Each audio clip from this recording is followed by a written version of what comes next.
Assalamualaikum warahmatullahi wabarakatuh.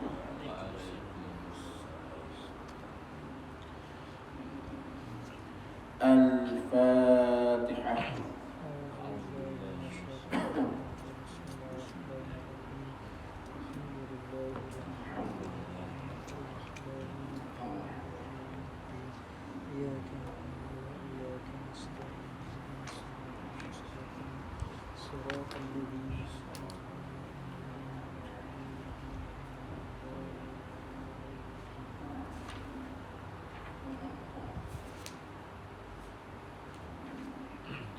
Alhamdulillahi Rabbil Alamin.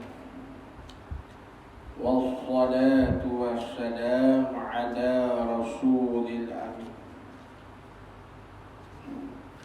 wa ala alihi wa sahbihi ajma'in. Subhanaka la ilma lana illa ma 'allamtana innaka antal alimul hakim. Wala hawla wala quwwata illa billahil aliyyil azim. Kita sambung bacaan kitab Munyatil Musalli pada muka surat berapa? 10. Pak Jawi muka 10, Pak Bumi muka 40. 44 kat mana? 45. Kat mana? Dan tetap segala anggotanya. 44. Dan tetap segala anggotanya. Itulah. Baik. Qala al-muallifu rahimahullahu ta'ala wa nafa'ana bi'ulumihi wa bi'ulumi masyayikhina bidarain. Dan tetap segala anggotanya anggota seorang. Jadi tetap segala anggota ni, tulis itu apa? Tetap segala anggota, tulis itu. Tetap segala anggota, tulis itu. Ini isyarat. Tulis betul-betul tetap segala anggota. Ini isyarat kepada. Ini isyarat kepada khusyuk zahir. Ini isyarat kepada khusyuk zahir, iaitu kamu lagi dah muak kata ketah, iaitu tidak bergerak-gerak, iaitu tidak bergerak-gerak pada perbuatan, tidak bergerak-gerak pada perbuatan yang tidak bersangkut paut dengan perbuatan sembahyang. Itu makna tetap segala anggota. Kata ulama, khusyuk ni dia ada dua bahagi. Yang pertama dia panggil khusyuk batin. Yang kedua dia panggil khusyuk zahir. Khusyuk batin tak telah kita bahas dah sebelum ni, iaitu hati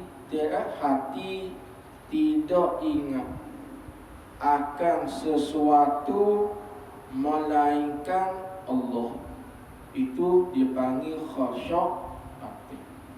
Hati tak ada ingat melainkan akan Allah. Itu khusyuk batin. Khasyuk zahir hak telah kita buat dah, iaitu tidak bergerak-gerak pada perbuatan yang tidak bersangkut paut dengan perbuatan sembahyang. Kata ulama, khasyuk zahir ni pula dipecah lagi. Dia ada khasyuk zahir nisbah, ada nisbah kepala dan mata. Dia ada khasyuk zahir nisbah anggota tangan. Dia ada khasyuk zahir nisbah anggota kaki. Ini kena huraf pula. Khasyuk zahir nisbah kepala dan mata ni guna. Khasyuk zahir nisbah kepala dan mata ni gini. Khasyuk kepala dan mata yakni mata hanya memandang kepada tempat sujud. Khasyuk kepala ni pula iaitu tidak berpaling ke kanan, tidak berpaling ke kiri. Itu khasyuk kepala. Jadi perbuatan seseorang yang tengok tempat sujud tu, situ dipanggil dah khasyuk zahir nisbah kepala dan mata. Kalau sekiranya seorang tu tengah duduk sembahyang, mata tengok depan, tak ada tengok tak ke bawah, adakah dia dipanggil khasyuk? Adakah dia dipanggil khasyuk zahir? Ya, dipanggil juga khasyuk zahir. Cuma bezanya ialah tengah-tengah duduk sembahyang, mata tengok depan, hukumnya adalah harus. Hak nak tengah duduk sembahyang, kita nak mata mengekali tengok tempat sujud. Hak tu sunat. Tengok depan gini, hukumnya adalah harus. Kalau sekiranya mata dia ni duduk itar belah kanan, duduk itar belah kiri, hak ni dia panggil apa ni? Dia panggil tidak khasyuk. Nisbah semayang dia tu tak ada khasyuk zahir. Kepala duduk paling belah kanan, kepala duduk paling belah kiri. Nisbah semayang sah, tetapi perbuatan tersebut dipanggil makruh. Sebab apa? Kerana tak ada khasyuk zahir. Dia nak dua benda, sama ada tengok tempat sujud atau tengok depan. Waktu dipanggil khasyuk zahir. Kalau paling kepala kanan, paling muka kiri, hak tu dia panggil makruh, sebab tidak dinamakan khasyuk zahir. Satu ketika Nabi tengok seorang sahabat tengah duduk sembahyang. Tengah duduk sembahyang, Nabi tengok sahabat ni hidup main janggut. Bila duduk main janggut, pas kita kira, adakah tangan memegang janggut dikira perbuatan yang bersangkut dengan sembahyang? Kira sangkut tak ada? Main janggut tengah sembahyang, dipanggil tak perbuatan tu bersangkut dengan sembahyang? Panggil tak? Perbuatan tu ada kena mengena tak dengan sembahyang? Tangan pegang janggut ada, maka dipanggil apa tu? Nabi kata, kalaulah sekiranya hati seorang itu khasyuk, nescaya tangan pun khasyuk. Itu dipanggil apa tu? Isyarat tidak khasyuk anggota tangan. Kemari janggut. Dipanggil apa tu? Tidak khasyuk anggota tangan. Khasyuk anggota tangan ni lagu mana? Iaitu tetap memegang tangan kanan di atas pergelangan tangan kiri. Tetap lagu tu dipanggil khasyuk anggota tangan. Tetap gini. Cuma bezanya, kalau kita perhatikan kedudukan tangan selepas takbir ni, dalam pak mazhab ni berlaku kilah. Tangan selepas takbir nak buh mana? Mazhab kita Al-Imam Syafi'i dengan Imam Hanbali tak silap, kedudukan tangannya ialah bawah, panggil atas pada pusat dan di bawah dada. Bawah atas pada pusat dan bawah daripada dada. Itu dipanggil di sisi mazhab kita Imam Syafi'i dengan mazhab Hanbali. Adapun mazhab Hanafi selepas daripada takbir, mazhab dia sunat letak tangan di bawah pusat. Mazhab dia. Adapun di sisi mazhab Imam Malik, pandangan muktamad mazhab Imam Malik ialah sunat lepas tangan ke bawah. Itu pandangan muktamad mazhab Imam Malik. Dan pandangan yang kedua, di dalam mazhab Imam Malik, sunat bubuh tangan di atas dada. Ini pandangan kedua mazhab Imam Malik. Pendapat muktamad mazhab Imam Malik lepas tangan bawah. Jadi bila kita perhatikan orang sembahyang di mana-mana, jangan cepat kita nak menghukum kata seorang tu sembahyang dia tak betul. Jangan ada. Seumpama kita pergi di KLIE, dan kita perhatikan seorang tu sembahyang dia puh tangan bawah bosak. Antaranya orang hak puh tangan bawah bosak ni, dia antaranya ialah orang Pakistan. Orang Pakistan, negeri dia, mazhab dia tu dipanggil mazhab Hanafi. Mazhab Hanafi ni dari segi syarat sah sembahyang dia agak longgar sikit. Sebab sisi mazhab dia, segala najis, segala darah daripada binatang yang halal dimakankan daging dihukumkan suci. Itu mazhab dia. Sebab tu kalau kita tengok puak-puak Bangladesh, kalau dia siang ikan kena molek, darah di ikan tu cucu dah habis molek lagi masak dah. Sebab sisi mazhab dia, darah ikan yang halal dimakan dihukumkan suci. Mazhab dia. Mazhab kita kira nanti.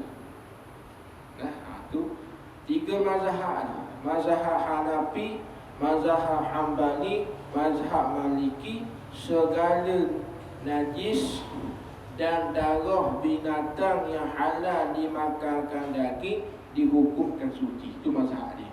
Kalau kena ngaji pula masalah-masalah. Jadi jangan cepat latah lah. Sebab tu di India, di mazhab apa? India. Bahkan sisi mazhab Hanafi, nisbah kalau keting di mazhab Hanafi, orang panggil sunat hanya menutupi kemaluan. Jangan wui nampak. Kalau dia baca tengah dinding, nampak tak kemaluan? Baca di tengah dinding, bangunan, nampak tak kemaluan? Tak apa, mazhab tak apa dah. Batu di negeri India kita tengok puak-puak ni tak kecil. Dah pelik tu mazhab dia. Mazhab Hanafi, kecing ni mazhab dia tidak wajib jauh daripada orang. Tak wajib. Mazhab kita kalau kecing berok ni kalau boleh wajib ataupun sunat kita menjauhi daripada orang ramai. Mazhab Hanafi tak sunat. Yang sunat hanya tutup jangan winapuk tu malam. Itu mazhab dia. Sebab dia sebelah pak dia hakik perik sebelah lah. Sebab pokok dia tu hanya nak ditutup ke malam. Tu dari segi orang panggil pakaian dia pun disebut kebersihan agak longgar sikit. Apa? Kena molek dah keluar dia tu kena air kecil ke, kena darah ke, binatang yang halal dimakankan daging, mazhab ni hukum suci. Mazhab kita kira nanti. Tu kena pasti molek. Tu. Habis itu. Itu dipanggil tetap segala anggota. Lepas tu timbul persoalan, dah ustaz tengah-tengah duk mayang rasa gatal ke mana? Kalau kita lock tak cara gatal, tak khusyuk hati. Jadi mana ustaz gatal-gatal? Gatal mana tu? Contoh gatal di pipi. Dengar. Hukum garu gatal ni kadang-kadangnya makruh. Dan hukum garu gatal ni kadang-kadangnya harus. Dan hukum garu gatal ni kadang-kadangnya sunat. 3. Dan kadang-kadang hukum garu gatal ni batal. Bilakah makruh, bila harum, bila sunat, bila batal. Harum ni gini. Rasa gatal di pipi. Tapi gatal tu bukanlah siapa perekat ganggu kosong. Kita panggil apa? Gatal sikit-sikit. Kita pun pergi camik dengan hanya menggerakkan jari. Hukumnya adalah harus. Bilakah orang panggil hukum gaul gatal tu sunat? Sunat gaul gatal ni jika gatal tersebut siapa pekat mengganggu khusyuk. Kalau kita lock. Ni kalau kita lock agak ibarat pakai dekat gatal tu je lah. Kalau kita lock menyebabkan ganggu khusyuk, maka tak dapat tidak kena camik juga. Camik ketika tu sunat. 2. Bilakah makruh gaul gatal? Makruh ni orang panggil sikit-sikit garu. Sikit-sikit garu. Asal garu sikit-sikit. Itu makruh. Melainkan bagi orang yang dibalakan dengan penyakit gatal, orang ni maaf. Nah, sepanjang tu kau gatal ni, dipanggil mabru, dipanggil. Dan penyakit yang gitu dah tu dia maaf bagi orang tu. Bila pula batal garu gatal ni, iaitu dengan menggerak anggota besar. Kalau tangan kau, pergelangan tangan. Ia garu gerak pergelangan tangan 3 kali berturut-turut dalam satu masa. Itu batal. Jadi naknya, kalau gatal sangat-sangat, pupuh anak jari. Tempat gatal tu, gerak anak jari sahaja. Sampai bila menggaru, sampai kiamat pula tu. Tak ada hak, tak ada masa, tak ada ketentuan berapa minit, berapa saat hukum lah. Selagi dia hilang gatal, garu. Lah tu hukum garu gatal. Adapun kalau gatal di tapak peti, orang ni kena peringat, tengah duduk diri semayang, tiba-tiba nyamuk main ketik di lampu peti. Ketik betul dia lari, gatal dia rasa tempat dia. Jangan gigahan kaki. Gahar dengan kaki tu kira batas semayang tu. Sebab kaki dia kira anggota besar. Kira mana gahar gini kaki kan? 1, 2, 3 batas dah. Dan orang mana? Betul. Masa rokok tu mau camik ya. Nampak? Jangan camik tekah diri je keren. Kiri juga. Itu masalah garu gatal. Habis. Tu kita. Kalau jenis dak kapi yang suju akak rambut. Tu masalah gitu juga. Masalah orang jenis rambut panjang.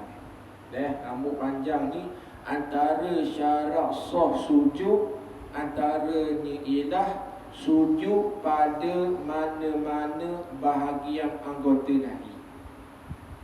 Bukan wajib sujud sekalian dahi dah. Wajib sujud pada mana-mana bahagian dahi. Orang rambut panjang, kalau gigi lepas tutup dahi, dina sujud dia akan umur. Perbuatan sedemikian kalaulah berlaku tiap-tiap kali sebegitu, hukumnya adalah makruh. Hak comel dibakar piuh akal hukum. Comel tu mana? Apa sebab dah akal piuh? Kau panjang kan akal piuh. Nak comel ikat sebab comel ikut sunnah. Itu. Jaga ni. Malah akal serupa bakal sokok baca YP tak salah. Tinggi pula apa? Nak wayak ada. Dia main homo ni. Bagi dia homo ni makruh. Sebab dalam semayang kalau boleh duduk diam. Bergerak pada perbuatan yang ditutupi sahaja. Hak tak suruh duduk diam.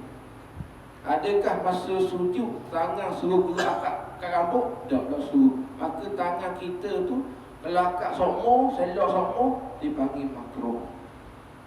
Banyak budak lagu tu. Jaga malam bab semayang. Dan tadabbur. Tadabbur ni pun dipanggil sunnah hai'ah. Gapo tadabbur? Imari nak urang. Yakni tadabbur tu mengira-ngirakan qiraah. Qiraah maknanya bacaan. Mengira-ngirakan bacaan. Apa makna mengira-ngira? Bukan kira 1, 2, 3, 4 kan. Dan makna mengira bacaan ni kira lagu mana? Tulis.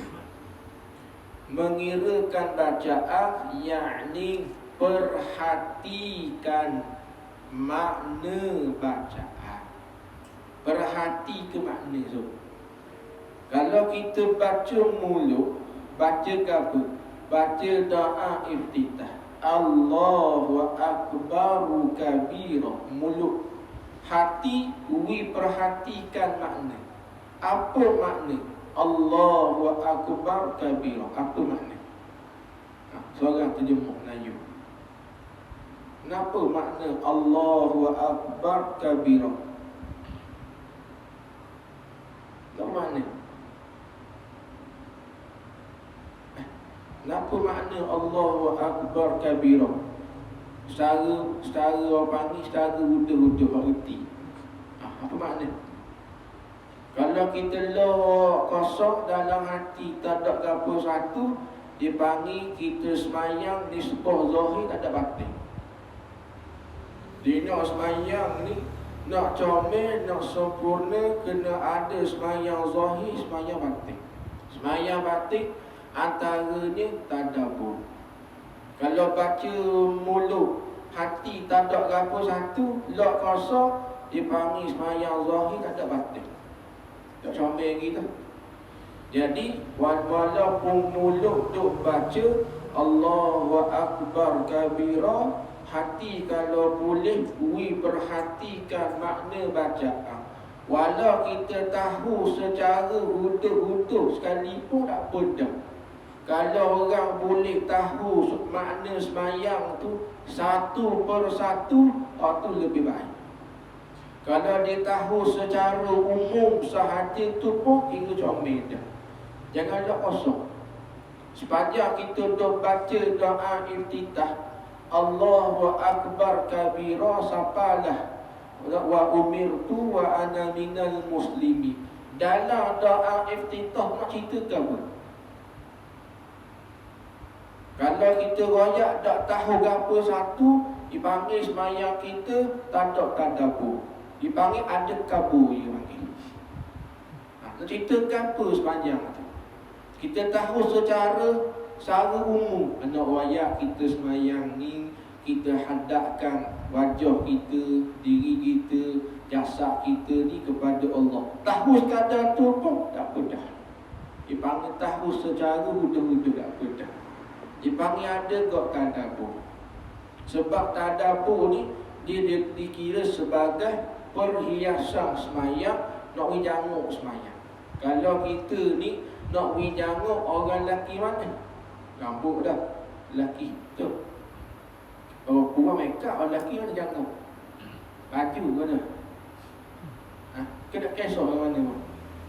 Orang lelaki janguk yang mana? Setengah orang mana orang lelaki ni dikira janguk mana? Baju lah. Baju lah. Rambut tak apa orang mana pun. Itu baju. Dah rambut apa waktu apa? Orang lelaki dua dah, rambut dengan baju. Tak gitu. Orang pun Semua. tu nak orang. Jangan orang lelaki dengan orang puan tak sama. Kadang-kadang di sebuah kita nak pergi janguk rela berhabis piti mahal-mahal, ratus-ratus. Sebab apa? Semayang kita malah janguk. Baju selah 600 selah baju. Ya, pakai tukar-tukar raya tu ya. Habis raya tak pakai, cepat gobok. Kalau raya rela habis ratus-ratus nak pergi janguk rubuh. Semayang baru malah janguk.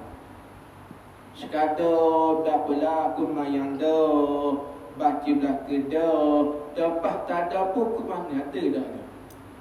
Ada apalah tak ada pun jadi semayang dah. Ni orang panggil semayang zahir. Tak ada semayang batin. Dah janguk mana panggil. Semayang dah janguk semayang. Tapi balik jasa luar semayang berhabis jam ratus-ratus jam. Baju selah 1000 selah ada baju. Biasa tak beli seluarnya kena tuyas lah. Tak beli. Dalam muda-muda kita nak beli tak? Nak beli. Pakai sekali tu je dah. Lepas tu sekong lah. Oh ya. Ini beratus-ratus. Ini trend pula ni budak-budak muda ni. Dipanggil apa? Earpop apa? Bowling. 1000 T. 1000 lah harga dia. Kenapa? Earpop. Kenapa earpop? Dia pakai bluetooth. Tu nak nampak lah lah. Mana tak ada wayar. Tu butuh di handset tu lah. Dia iPhone je mahal. Tu. Kau lain juga. Tu. Adik nak beli 1000 je ya. Nak wayar nak pergi janguk somai. Semua tak apa dah janguk apa. Sebab saya tahu ni kalau kita perhati dalam kitab Musalli ni dia tekan dua benda. Tekan semayang zahir, semayang batin. Dia ajar dua benda tu. Semayang zahir dia ajar rukun syarat itu ini. Hak batin ni dia ajar kod tasawuf. Kau terpati mana. Sebab tu saya tahu ni dia royak ke kita semayang sungguh ada dua benda. Fiqh tasawuf. Tasawuf ni semua benda lah. Nak ada khusyuk, nak ada tadabbur, faham makna bacaan. Barulah dipanggil ada semayang batin. Barulah hati kita tu terisi je orang panggil.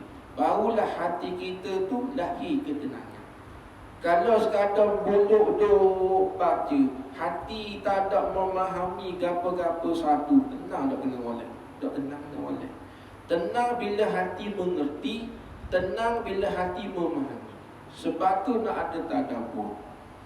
Ramai mana orang duk semayang tapi riwayat tetap tak tenang. Sebab apa?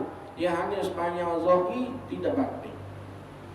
Kalau semayang zahir, nisbah batin tihah kut mulut, rokok sujud, tak ada orang panggil mengertikan makna. Serupa macam ke burung.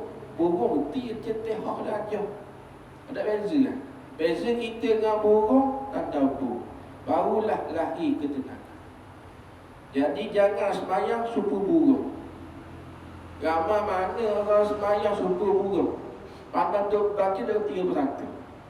Kalau burung kita ajar, dia pandang apa salah? Dah ajar. Kalau tak ajar tihah, dia reti lah burung lah. Tapi reti tak apa yang disebut. Ada, kita sebut tu kat kita pun.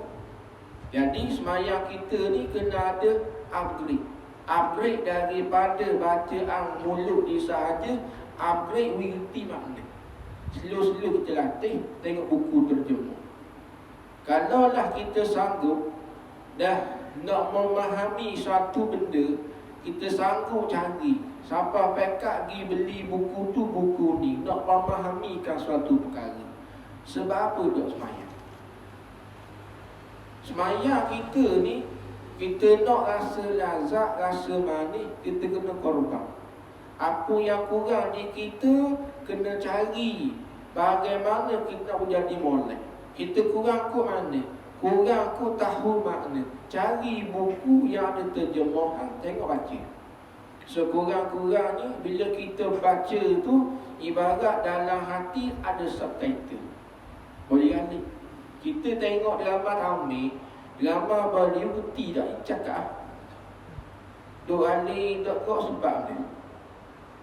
Kalau kita kira lah, kalau bukan bahasa kita, tengok orang ni tak faham kok. Oleh kerana ada subtitle. Itu juga semayang, nak wiralik, nak wisdak, kena ada tadabbur. Yalah. Dan akan zikirnya, zikir dalam semayang. Bukan hanya sekadar bacaan, zikir-zikir dalam semayang pun kena ada tadabbur. Tekah rokok bacakan Subhana Rabbiyal Azim wa bihamdih. Apa makna? Kita duduk semayang bukan sehari, main puluh tahun, 50, 40, 36, 48 tahun main. Bahkan sepanjang umur 48 tu, satu benda pun tak boleh. Bagi akal. Ibarat kau selama tu buat benda, sibuk tahgap tu benda. 48 tahun takkan dah pandai terjemah dalam iftitah. Buat benda 48 tahun. Kira bulu biri, kira bulu gabung. Ibarat tu dah. Kalau benda lain, dan kita tak ambil masa yang lama untuk pandai. Tengok orang serupa nak belajar ilmu pemain motor. Adakah masa yang lama? Tak sampai puluh-puluh tahun. Dan minat satu perkara, kalau minat lah, nak sungguh pandai, setahun 2 tahun pandai dah. Tak gitu lah. Kalau kita betul-betul cakna bab sembahyang, takkan 48 tahun, 30 tahun, dak reti terjemah bismillah. Tu rajin tak? Takkan nak terjemah Fatihah. Takkan nak terjemah doa iftitah. Buat benda 48 tahun. Kira dulu tiap. Kita fikir diri. Nak rayaknya ke apa? Nak rayak kita ni ralik dengan dunia. Kata ulama, kalau demo nak kenal, adakah demo ni dunia duduk dalam hati ke tidak gini? Tok Guru buat contoh lagu ni. Nak kenal kata adakah kita ni ada tak sifat zuhud ke, atau hati masih lagi duduk gantung dengan dunia. Tok Guru buat contoh kata seorang ni, dia ada bela kucing, dia ada bela ayam. Masa tekah duduk semayang, kalau hati masih lagi ingat tak kucing, ingat tak ayam, ibarat semayang kita tu zahir rupa akhirat, hakikat duniawi. Ibarat hati kita masih lagi bergantung dengan dunia. Hati kita belum lagi zuhud dengan dunia. Adakah selama ni kita duduk semayang, adakah hati kita ni tupu ke makna bacaan ke tupu taklah? Keingat ke kerja buat kita? Bila takbir, nampak kastik, nampak orang. Lepas tu dipanggil apa? Hati terikat dengan dunia. Kalau doa akad takbir, nampak oleh kereta, tu terikat dengan dunia. Kita nak takut takbir, lenyap segala perkara hak tak sangkut dengan semayang. Tu baru dipanggil semayang kita zahir akhirat, hakikat akhirat. Terlagu tu dah. Sampai pekak orang buat kaedah. Kalau demo nak cari barang hilang, demo tu semayang rapat-rapat pejam mata. Temu barang pagi. Tu lah. Tu lah. Tu lah. Apa temu barang dalam semayang? Sebab bila dia semayang, dia mikir tu mana? Lah temu barang. Panggil apa tu? Semayang kita zahir akhirat, hakikat duniawi. Macam mana nak lahir ketenangan kalau hati ingat dunia lagi? Kita cari dunia sehari pejah kerja dan jalan panjang. Takkan dalam sembahyang 5 minit dia ingat dunia lagi? Boleh ke berok betul ingat dunia? Boleh ke? Bukan 5 jam, 5 minit boleh. Jawab tak boleh. Sebab apa? Bila hati banyak ingat dunia, bila masuk sembahyang tetap ingat dunia. Itu masalah. Kita nak lagu mana? Nak hati ingat akhirat. Di luar daripada sembahyang, kita buatlah perkara yang menyebabkan hati ingat akhirat. Bila sembahyang, dia akan ingat akhirat, insya-Allah. Tapi kalau dunia luar daripada sembahyang, kita tak ada buat perkara yang boleh mengingatkan kepada akhirat. Takkan dalam sembahyang 5 minit, 3 minit dia ingat dunia lagi. Nawaya, adakah kita sembahyang mulut memuji Allah, hakikat hati membesarkan dunia? Adakah kita sembahyang ni pura-pura ke sebenar? Dia mengadap raja. Takkan dia mengajak, dia duduk mengadap, mulut duk puji, hati buat nyanyi. Maka kita pakat betul diri kita. Nak betul diri kita ni. Kita ni sembahyang mengadap Allah Ta'ala ni. Aku mengadap sebenar kita pun. Mulut duk puji, duk sebut Alhamdulillahirabbil alamin. Hati tekau tu ingat siapa dia? Ingat Allah Ta'ala ke mu ingat ke barang mu kerja buat? Kalau hati ingat ke barang kerja buat, ibarat sembahyang kita dah sebenar lagi orang panggil. Masih lagi sembahyang zahir semata-mata, tak ada betul batin. Hak kita nak sekarang ni ialah ejah ke batin pula. Biar ada kau rupa hina diri. Biar ada rupa kita ni rasa kita ni orang tak pakai rawat. Nak ada buah tu. Biar kita semayang berasa kita ni mati-mati esok. Nak gitu. Ejah waktu pula. Tahu mana ejah? Kata ulama, roh hati dasar kita ni kena godoh dengan zikir. Zikir ni banyak. Zikir ni nak boleh serap masuk di hati, kena latih ke mulut. Kalau mulut malas sebut, mana mungkin zikir dapat serap di hati. Biar mulut rajin sebut. Bila mulut gerak anyok, barulah hati mula mengesap masuk. Sekarang mulut kita ni rajin sebut dah. Sehari 1000 kali zikir. Rajin tak? Tekoh istighfar sehari. Mulut biasa tak istighfar sehari 1000 kali. Benar tak? Tak benar. Apabila tak benar, sebut istighfar sekali dua tak tegih hati. Sekadar mulut lah. Tu banyak sikit lah. Nak bersih roh, nak bersih hati. Bila hati kita ni kotor, zulmah, maka tak ada khusyuk.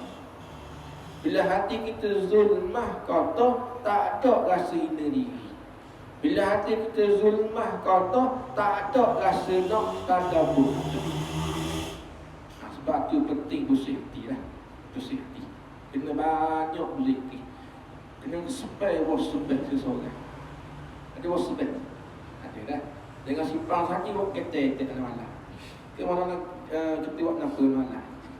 Takut buat kata malam air tu. Kata wasbah lah malam. Nah, insya-Allah dah tepat betul diri. Kita lain tahu lah. Lebih ni dah halang lain.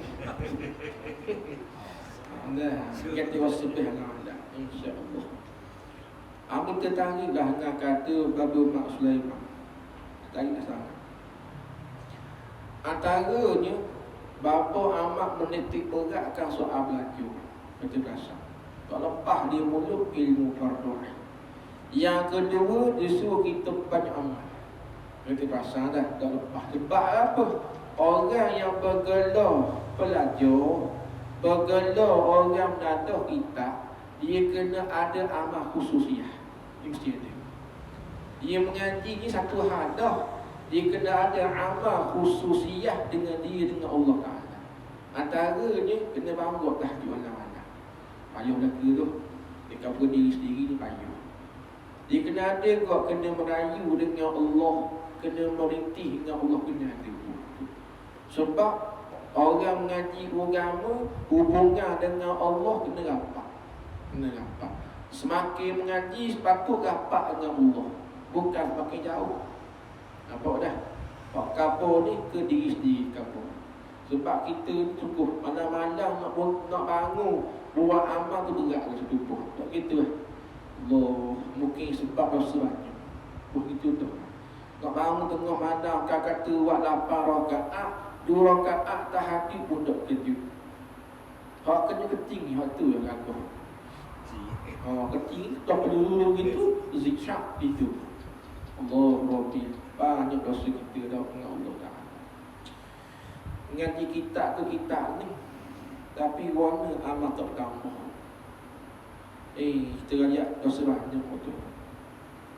Tu bikin gitu. Kitab ngaji kitab kapur, habis kitab ngaji surah. Tak ada siapa yang ke diri sendiri. Warna amat tak tambah.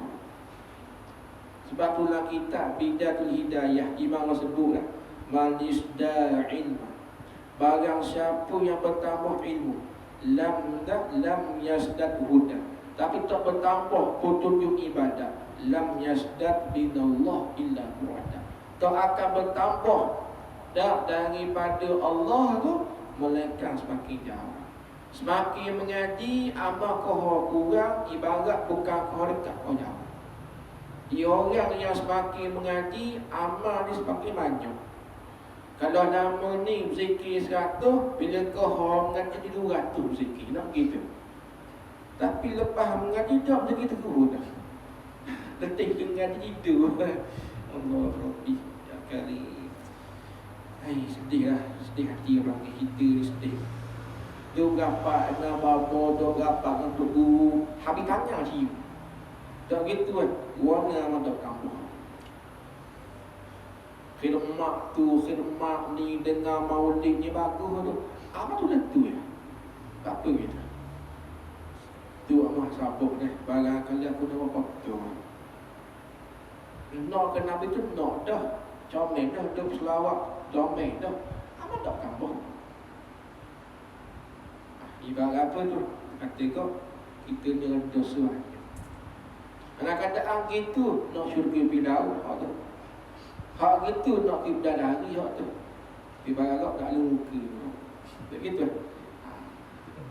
Tak lu muka, rasa kemdu rasa. Dah ibarat agak tubuh dah seluk nak ke status ahli zabi nak mu. Ibarat gitu dah. Nak mesti jasad somai. Bersih, rambut minyak ikatnya dengan minyak rambut barulah kena siapa nak tu orang. Ni duk main celah mana orang panggil penuh seluk, nak kira mazirah, nak kamu. Itu dah ibarat dah, tu tasawuf mengajar. Tapi salah dah nak, tak salah nak. Tapi dalam ilmu tasawuf, ibarat kau tak lum muka. Itu kita pakai basuh lagi. Dan setengahnya masuk kepada sembahyang dengan hati. Ini sambung. Subhanakallah wa bihamdika asyhadu an la ilaha illa anta astaghfiruka wa atubu ilaika wal 'asri innal ladzina amanu wa tawassaw bil haqqi wa tawassaw. Assalamualaikum warahmatullahi wabarakatuh.